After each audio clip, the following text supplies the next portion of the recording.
Last time I talked about the 715, it was in timeout.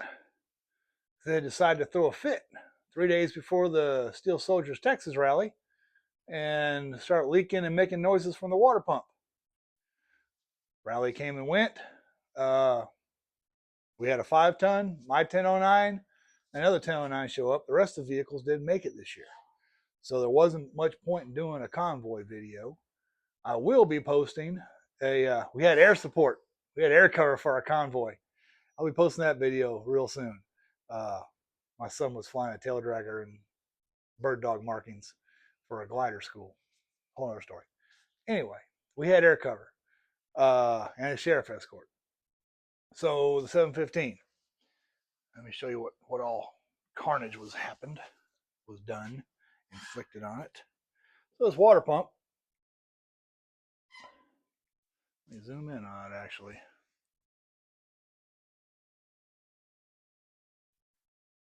See the GM part number, and right here is 6135. Does that mean June 13th, 1985? It very well could be. This is a Humvee pull-out engine, and that could be the original water pump from the Humvee engine. Not bad. 40-year lifespan is not bad. So you can see it moving ways that it shouldn't, making noises that it shouldn't.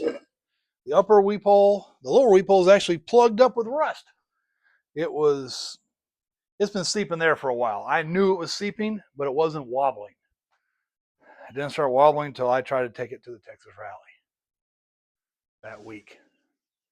So the fan started hitting things. This one's not bent that bad. This one's bad. That one's bad. That one's bad. This one's terrible. I had to go to my parts depot and get a spare fan. And I did put, I've already done a video about this, but I'm going to show it again just because you never get enough of the belts. Gates XL 7448 power steering belt. That's the first one to go on. Gates XL 7575, that's the driver's alternator belt. Gates XL 7483, passenger alternator belt. I'll put links to these in the description. Yeah, I gotta say I'm a member of the Amazon affiliate program. Click on the link.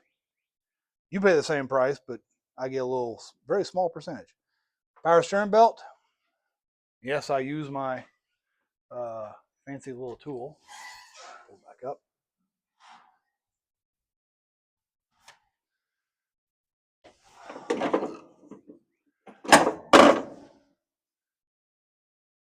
Thexton 383.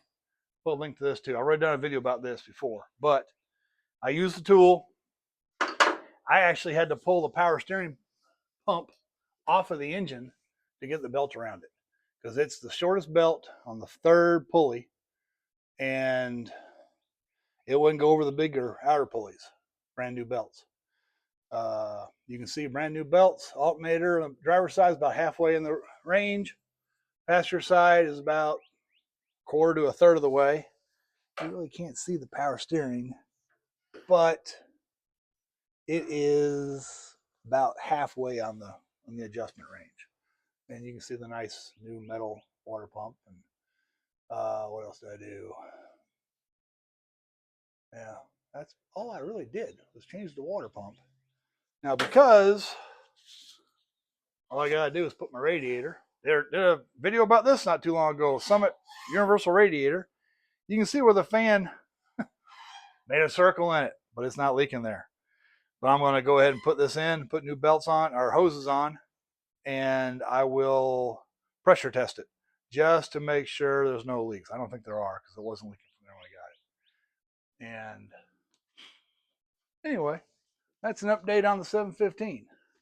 Hopefully, another hour or so here, it will be out of timeout and running and driving again. We'll see. I used Permatex #1 Aviation gasket maker, because the technical manual from the military for the 6.2 says to use anaerobic sealer for the between the water pump plate and the front engine cover. And best I can tell, Aviation gasket maker is an anaerobic sealer, and it's the little brush makes it so easy to put on. I'll put a link to that in the description too. But if I have leaks, I will talk about that too.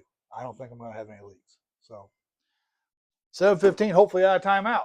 Now that it's got brake light and new tire, new tubes, and what else did I do to this thing? All kind of stuff to it ready for the rally. Hopefully I'll be start driving around some more.